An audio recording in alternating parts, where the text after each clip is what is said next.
Anthony Wayne became brigadier general at the age of 34. Theodore Roosevelt said about him, he was the greatest field general America ever produced. Fort Wayne, of course, was named after him, and he was most well known as Mad Anthony. With the British encamped at Germantown, George Washington held one of his councils of war. Now, Wayne was all for attacking without delay, but most of the other officers sat around a table and offered one excuse after another for holding back.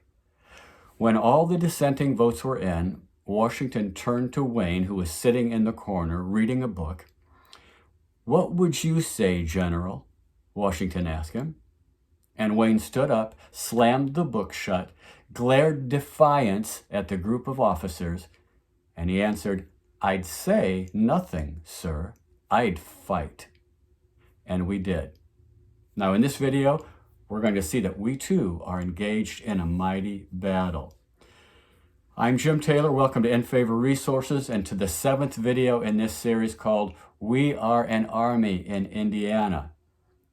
What we're doing is taking a prophecy that was given by Chuck Pierce when he was in our state, and we're drawing comparisons from armies in history and from Israel and in America and also in Indiana. And we're saying, look, because it's true of those armies, it's true of our army as well. So take your handout, which you'll want to download from infavorresources.com.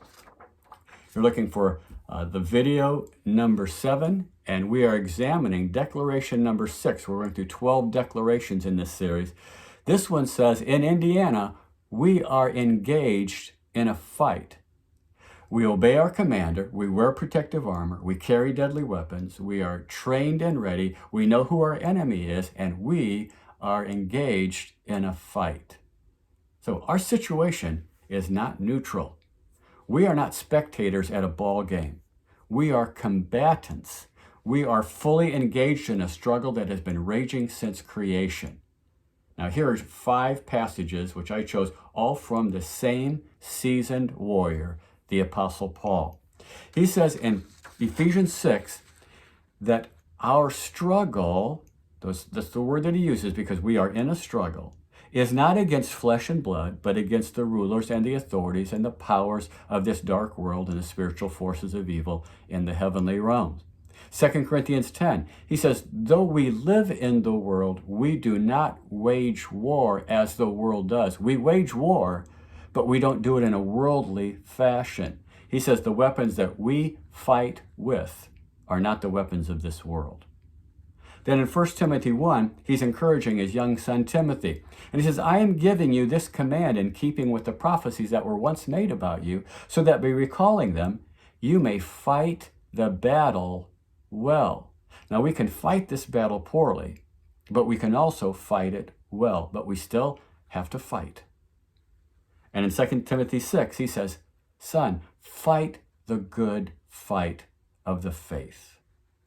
And he can say about himself, looking back on his life in 2 Timothy 4, I have fought the good fight, and I finished the race, and I've kept the faith. So in Indiana, we are fighting in a battle. We are fully engaged in this spiritual fight that must be won.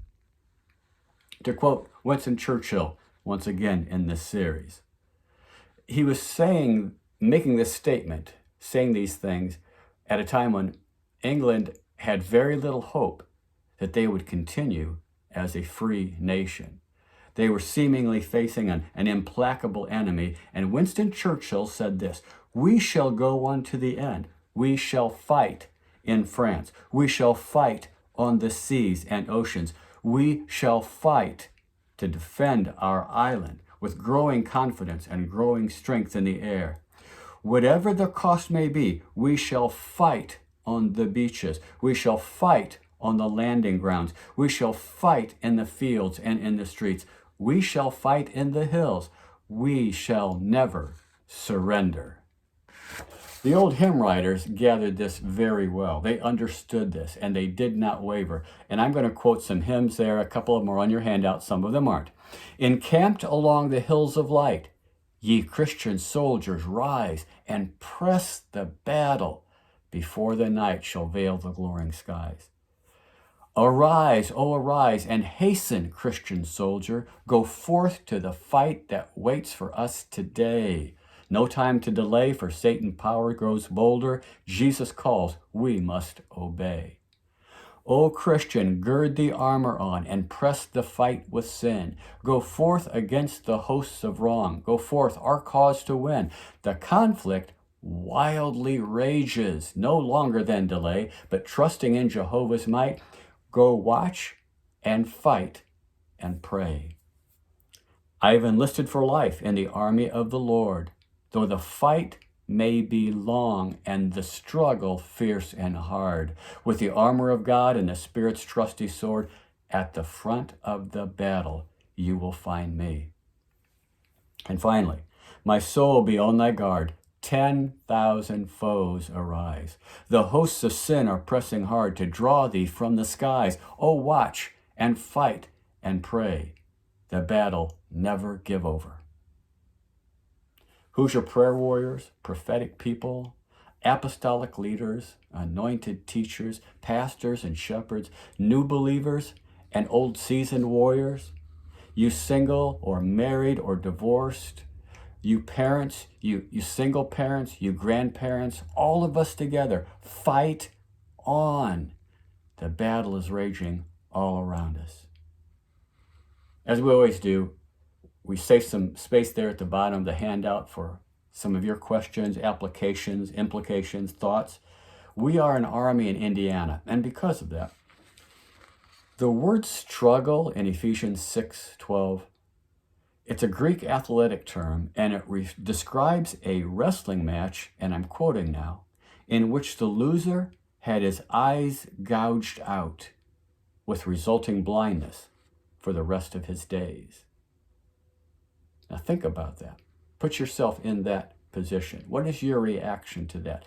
Think about what's at stake in this fight. And do you believe that your unsaved neighbors are even aware that there's a battle raging around them in the heavenly realms? I mean, how would unbelievers explain the tragedies and the injustices in our world? And when have you personally most clearly felt that you were in a fight against something that was evil? What did you do? How did it turn out? And what did you learn from that experience? And then finally, here in Indiana, as a state, together, what would you say is the greatest point of spiritual conflict at this time? What led up to this situation? What can be done about it? And when and how will you start? Next video, declaration number 7. Because we are in a fight with an enemy in Indiana, we are on a battlefield. Hope to see you at that one.